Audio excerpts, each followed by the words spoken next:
Hello, how are you?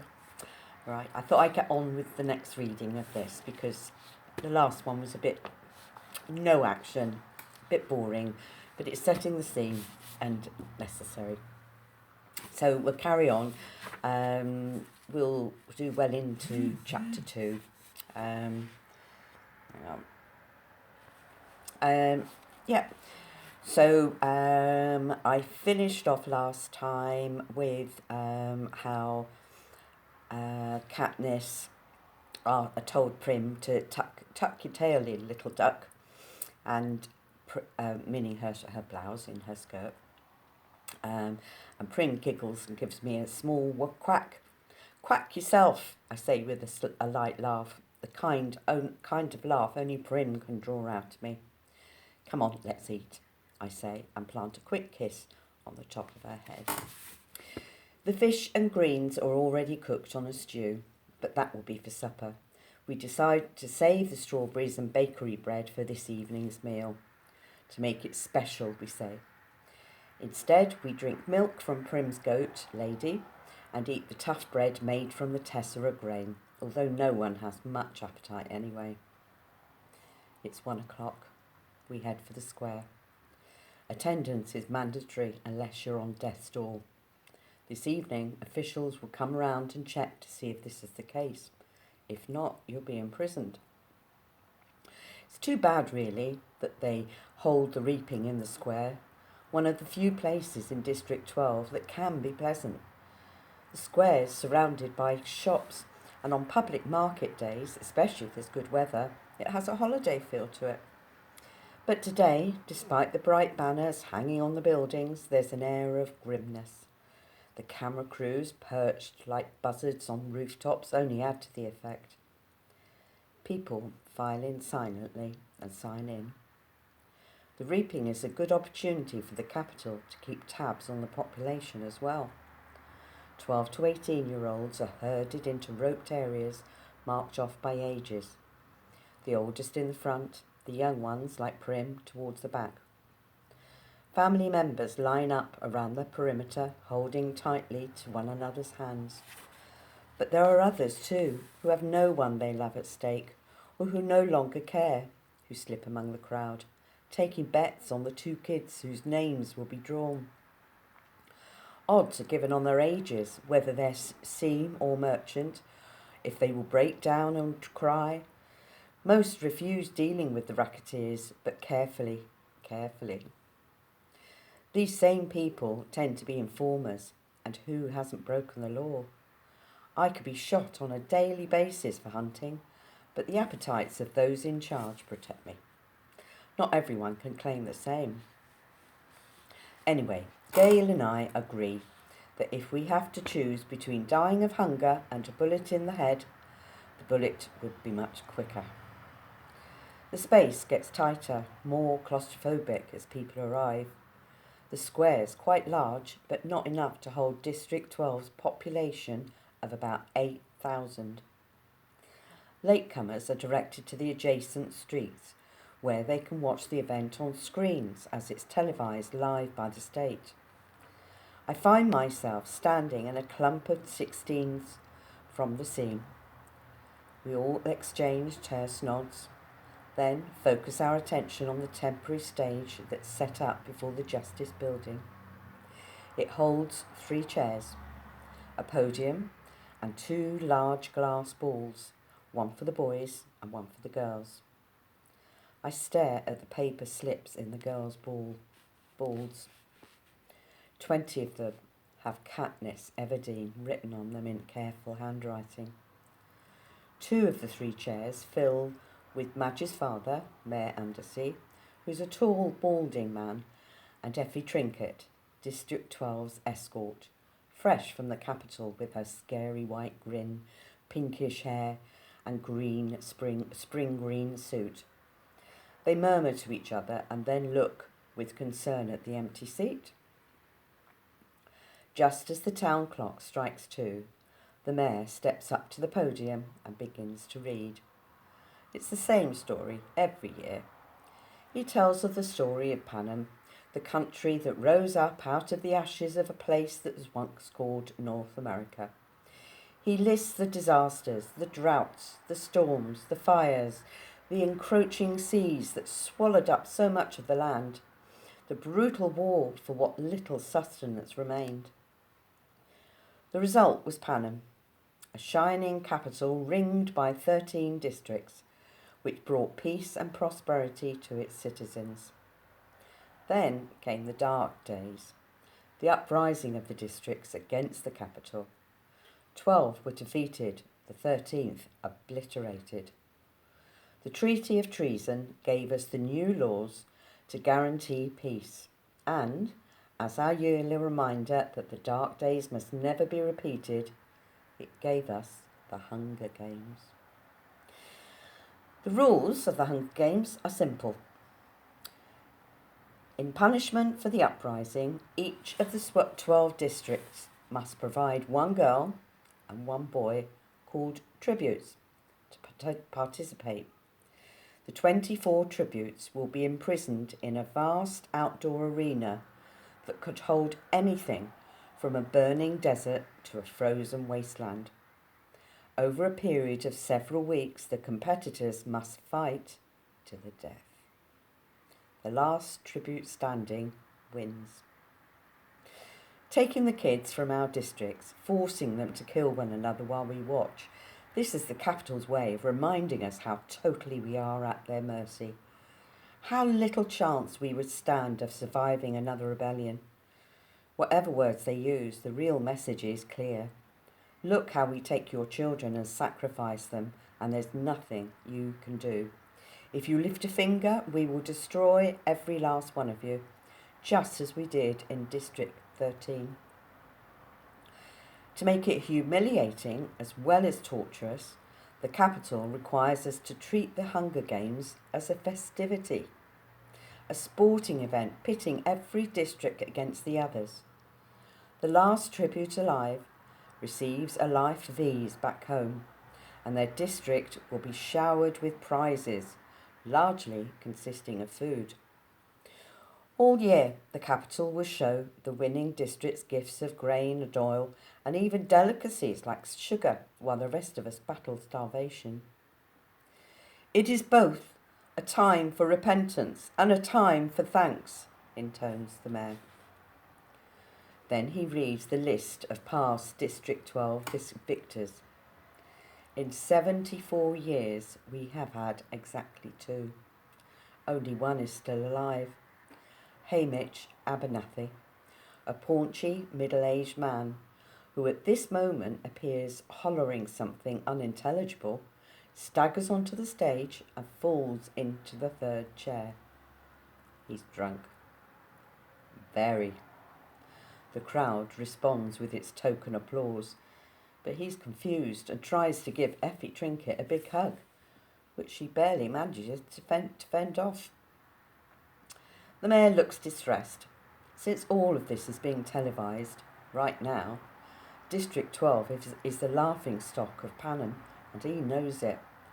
He quickly tries to pull the attention back to the reaping by introducing Effie Trinket. Bright and bubbly as ever, Effie Trinket trots to the podium and gives her signature, "Happy Hunger Games, and may the odds be ever in your favour." Her pink hair must be a wig, because her curls have shifted slightly off-centre since her encounters with Mitch. She goes on a bit about what an honour it is to be here, although everyone knows she's just aching to get bumped up to a better district where they have proper victors, not drunks who molest you in front of the entire nation. Through the crowd, I spot Gail looking back at me with a ghost of a smile.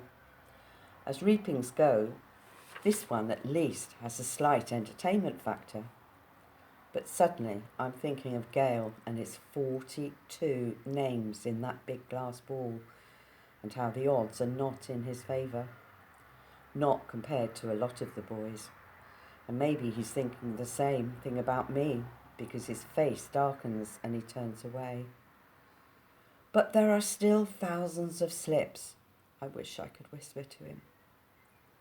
It's time for the drawing. Effie Trinket says as she always does, "Ladies first!" and crosses to the glass ball with the girls' names. She reaches in, digs her hand deep into the ball and pulls out a slip of paper. The crowd draws in a collective breath, and then you can hear a pin drop. And I'm feeling nauseous and so desperately hoping that it's not me, that it's not me, that it's not me. Effie Trinket crosses back to the podium, smooths the slip of paper and reads out the name in a clear voice. And it's not me. It's Primrose Everdeen. Sorry, I messed up the name there. Right, finally getting on to chapter 2. Starting to hot up a bit now, isn't it? Chapter 2. One time, when I was in a hide in a tree, waiting motionless for game to wander by, I dozed off and fell 3 meters to the ground, landing on my back. It was as if the impact had knocked every wisp of air from my lungs, and I lay there struggling to inhale, to exhale, do anything. And that's how I feel now, trying to remember how to breathe, unable to speak, totally stunned at as the name bounces around the inside of my skull. Someone is gripping my arm, a boy from the seam, and I think maybe I started to fall, and he caught me. There must have been some mistake. This can't be happening. Prim was one slip of paper in thousands. Her chances of being chosen were so remote that I'd not even bothered to worry about her. Hadn't I done everything? Taken the tesserae, refused to let her do the same? One slip in thousands. The odds had been entirely in her favour, but it hadn't mattered.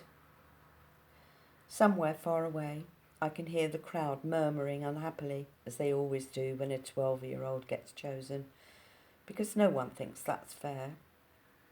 And then I see her, the blood drained from her face, hands clenched in fists at her sides, walking with stiff, small steps towards the stage, passing me.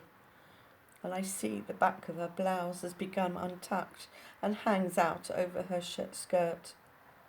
It's this detail, the untucked blouse forming a duck's tail, that brings me back to myself. Prim! The strangled cry comes out of my throat and my muscles begin to move again. Prim! I don't need to shove through the crowd. The other kids make way immediately, allowing me a straight path to the stage. I reach her just as she's about to mount the steps, and with one sweep of my arm, I push her behind me. I volunteer, I gasp. I volunteer as tribute. There's some confusion on the stage. District 12 hasn't had a volunteer in decades, and the protocol has become rusty. The rule is that once a tribute's name has been pulled from the ball, another eligible boy, if a boy's name has been read, or a girl, if a girl's name has been read, can step forward to take his or her place. In some districts, in which winning the reaping is such a great honour, people are eager to risk their lives and the volunteering is complicated. But in District 12, where the word tribute is pretty much synonymous with the word corpse, volunteers are all but extinct. Lovely, says Effie Trinket, but I believe there's a small matter of introducing the reaping winner and then asking for volunteers, and if one does come forth, then we, she trails off, unsure herself. What does it matter, says the mayor. He's looking at me with a pained expression on his face.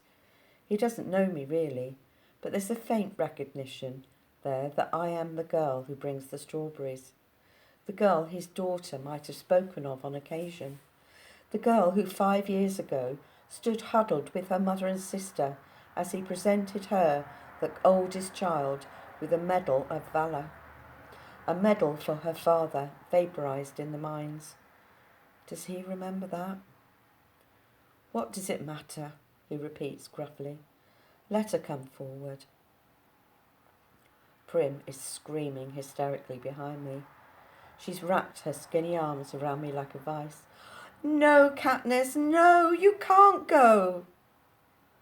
Prim, let go, I say harshly, because this is upsetting me and I don't want to cry. When they televise the replay of the reapings tonight, everyone will make note of my tears and I'll be marked as an easy target, a weakling. I will give no one that satisfaction. Let's go. Sorry, I'll read that again. Let go. I can feel someone pulling her from my back. I turn and see Gale has lifted Prim off the ground and she's thrashing in his arms. Up you go, Catnip, he says, in a voice he's fighting to keep steady, and then he carries Prim off towards my mother. I steel myself and climb the steps. Well, bravo, gushes Effie Trinket. That's the spirit of the games. She's pleased to finally have a district with a little action going on in it. What's your name? I swallow hard. Katniss Everdeen, I say.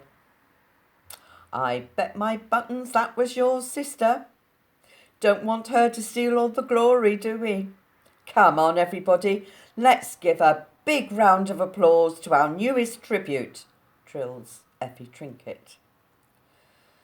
To the everlasting credit of the people of District 12, not one person claps, not even the ones holding betting slips, the ones who are usually beyond caring. Possibly because they know me from the Hob, or knew my father, or have encountered Prim, whom no one can help loving. So instead of acknowledging applause, I stand there unmoving while they take part in that boldest form of dissent that they can manage. Silence. Which says we do not agree. We do not condone. All of this is wrong. Then something unexpected happens. At least I don't expect it, because I don't think of District 12 as a place that cares about me. But a shift has occurred since I stepped up to take Prim's place, and now it seems I have become someone precious. At first one, then another, then almost every member of the crowd touches the 3 middle fingers of their left hand to their lips and holds it out to me. Oh, what's it? Sorry. And holds it out.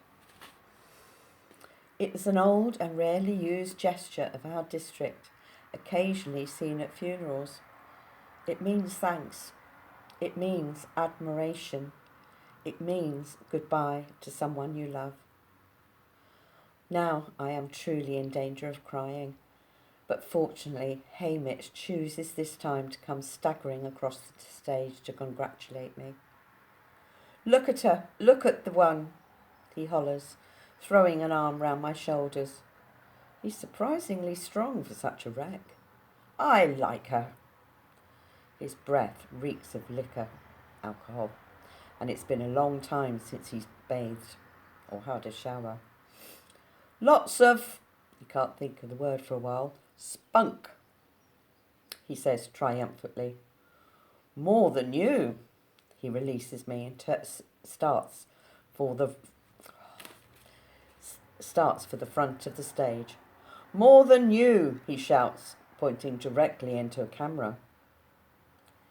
Is he addressing the audience? Or is he so drunk he might actually be taunting the Capitol? I'll never know, because just as he's opening his mouth to continue, Haymitch plummets off the stage and knocks himself unconscious. He's disgusting, but I'm grateful. With every camera gleefully trained on him, I have just enough time to release the small, choked sound in my throat and compose myself. I put my hands behind my back and stare into the distance. I can see the hills I climbed this morning with Gale. For a moment, I yearn for something. The idea of us leaving the district, making our way in the woods, but I know I was right about not running off, because who else would have volunteered for Prim? Haymitch is whisked off on a stretcher, and Effie Trinket is trying to get the ball rolling again. What an exciting day! She warbles as she attempts to straighten her wig, which has listed severely to the right. But more excitement to come. It's time to choose our boy tribute. Clearly hoping to contain her tenuous hair situation, she plants one hand on her head as she crosses to the ball that contains the boys' names and grabs the first slip she encounters. She zips back to the podium, and I don't even have time to wish for Gail's safety when she's reading the name. Peter Mellark. Peter Mellark. Oh no, I think. Not him, because I recognise this name, although I've never spoken directly to his owner, Peter Mellark. No, the odds are not in my favour today. I watch him as he makes his way towards the stage. Medium height, stocky build, ashy blonde hair that falls in waves over his forehead. The shock of the moment is registering on his face. You can see his struggle to remain emotionless, but his blue eyes show the alarm I've seen so often in Prey. Yet he climbs steadily onto the stage and takes his place.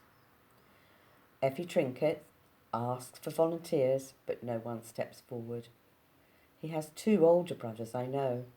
I've seen them in the bakery, but one is probably too old now to volunteer, and the other won't. This is standard. Family devotion only goes so far for most people on Reaping Day. What I did was the radical thing. The mayor begins to read the long, dull treaty of treason, as he does every year at this point. It's required, but I'm not listening to a word. Why him? I think. Then I try to convince myself it doesn't matter. Peter Mellark and I are not friends. Not even neighbours. We don't speak. Our only real interaction happened years ago. He's probably forgotten it, but I haven't, and I know I never will. It was during the worst time. My father had been killed in the mine accident 3 months earlier in the bitterest January anyone could remember. The numbness of his loss had passed, and the pain would hit me out of nowhere, doubling me over, racking my body with sobs. "Where are you?" I would cry out in my mind. "Where have you gone?" Of course, there was never any answer. The district had given us a small amount of money as compensation for his death, enough to cover 1 month of grieving, after which time my mother would be expected to get a job. Only she didn't. She didn't do anything but sit, propped up, in a chair, or, more often, huddled under the blankets on a bed, eyes fixed on some point in the distance. Once in a while she'd stir, get up as if moved by some urgent purpose, only to then collapse back into stillness. No amount of pleading from Prim seemed to affect her. I was terrified. I suppose now that my mother was locked in some dark world of sadness, but at the time all I knew was that I had lost not only a father, but a mother as well. At 11 years old, with Prim just 7, I took over as head of the family. There was no choice. I bought our food at the market and cooked it as best as I could and tried to keep Prim and myself looking presentable. Because if it had ever become known that my mother could no longer care for us, the district would have taken us away from her and placed us in the community home. I'd grown up seeing those home kids at school. The sadness, the marks of angry hands on their faces, the hopelessness that curled their shoulders forward. I could never let that happen to Prim. Sweet, tiny Prim, who cried when I cried because she even knew the reason, who brushed and plaited my mother's hair before we left for school, who still polished my father's shaving mirror each night because he'd hated the layer of coal dust that settled on everything in the scene. The community home would crush her like a bug, so I kept our predicament a secret. But the money ran out, and we were slowly starving to death. There's no other way to put it. I kept telling myself if I could hold out until May, just the 8th of May, I could turn 12 and be able to sign up for the Tesserie and get that precious grain and oil to feed us. Only there was still several weeks to go. We could well be dead by then. Starvation's not an uncommon fate in District 12. Who hasn't seen the victims? Older people who can't work, children from a family with too many to feed, those injured in the mines, struggling through the streets, and one day you come upon them sitting motionless against a wall or lying in the meadow. You hear the wails from a house and the peacekeepers are called in to retrieve the body. Starvation is never the cause of death officially. It's always called flu or exposure or pneumonia, but that fools no one. On the afternoon of my encounter with Peter Mellack, the rain was falling in relentless icy sheets. I had been in town trying to trade some threadbare old baby clothes of Prim's in the public market, but there were no takers. Although I'd been to the Hob on several occasions with my father, I was too frightened to venture into that rough, gritty place alone. The rain had soaked through my father's hunting jacket, leaving me chilled to the bone. For 3 days we'd had nothing but boiled water with some old dried mint leaves I'd found up the back of a cupboard.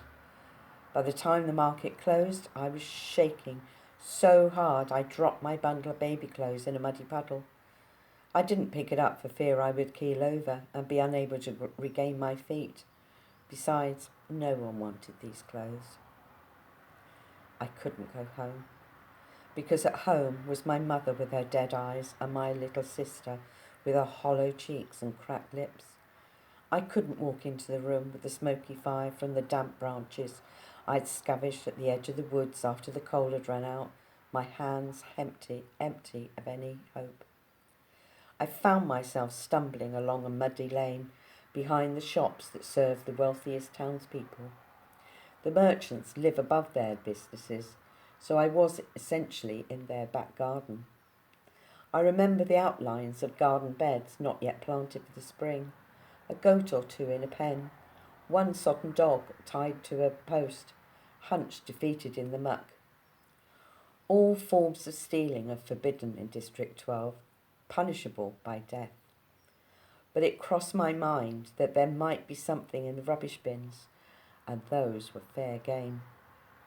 Perhaps a bone at the butcher's, or rotted vegetables at the grocer's, something no one but my family was desperate enough to eat. Unfortunately, the bins had just been emptied. When I passed the baker's, the smell of fresh bread was so overwhelming I felt dizzy. The ovens were at the back, and a golden glow spilled out of the open kitchen door. I stood mesmerised by the heat and the luscious scent until the rain interfered, running its icy fingers down my back, forcing me back to life. I lifted the lid to the baker's rubbish bin and found it spotlessly, heartlessly bare. Suddenly, a voice was screaming at me, and I looked up to see the baker's wife, telling me to move on, and did I want her to call the peacekeepers, and how sick she was of having those brats from the seam pouring through her rubbish. The words were ugly, and I had no defence. As I carefully replaced the lid and backed away, I noticed him, a boy with blonde hair peering from behind his mother's back. I'd seen him at school. He was in my year, but I didn't know his name. He stuck with the town kids, so how could I? Would I? His mother went back into the bakery grumbling, but he must have been watching me as I made my way behind the pen that held their pig and leaned against the far side of an old apple tree.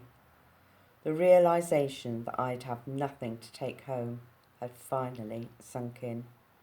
My knees buckled, and I slid down the tree trunk to its roots. It was just too much. I was too sick and weak and tired. Oh, so tired. Oh, let them call the peacemakers and take us to the community home, I thought. Or better yet, let me die right here in this rain. There was a clatter in the bakery, and I heard the woman screaming again, and the sound of a blow, and I vaguely wondered what was going on. Feet sloshed towards me through the mud, and I thought, it's her. She's coming to drive me away with a stick. But it wasn't her. It was the boy. In his arms, he carried 2 large loaves of bread that must have fallen into the fire because the crusts were scorched black. His mother was yelling, "Feed it to the pig, you stupid carrot creature. Why not? No one decent will buy burned bread." He began to tear off chunks from the burned parts and toss them into the trough, and the front bakery bell rang out. The front bakery bell rung, and the mother disappeared to help a customer. The boy never even glanced my way, but I was watching him. Because of the bread, because of the red wheal that stood out on his cheekbone. What had she hit him with? My parents never hit us. I couldn't even imagine it. The boy took one look back at the bakery as if checking that the coast was clear. Then, his attention back on the pig. He threw a loaf of bread in my direction. The second quickly followed, and he sloshed back to the bakery, closing the kitchen door tightly behind him. I stared at the loaves in disbelief. They were fine, perfect really, except for the burned areas. Did he mean for me to have them? He must have, because there they were at my feet. Before anyone could witness what had happened, I shoved the loaves up under my shirt, wrapped the hunting jacket tightly about me, and walked swiftly away. The heat of the bread burned into my skin, but I clutched it tighter, clinging to life. By the time I reached home, the loaves had cooled somewhat, but the insides were still warm. When I dropped them onto the table, Prim's hands reached to tear off a chunk, but I made her sit, forced my mother to join them at the table, and poured warm tea. I scraped off the black stuff and sliced the bread. We ate an entire loaf, slice by slice. It was good hearty bread, filled with raisins and nuts. I put my clothes to dry on the fire, crawled into bed, and fell into a dreamless sleep. It didn't occur to me until the next morning that the boy might have burned the bread on purpose.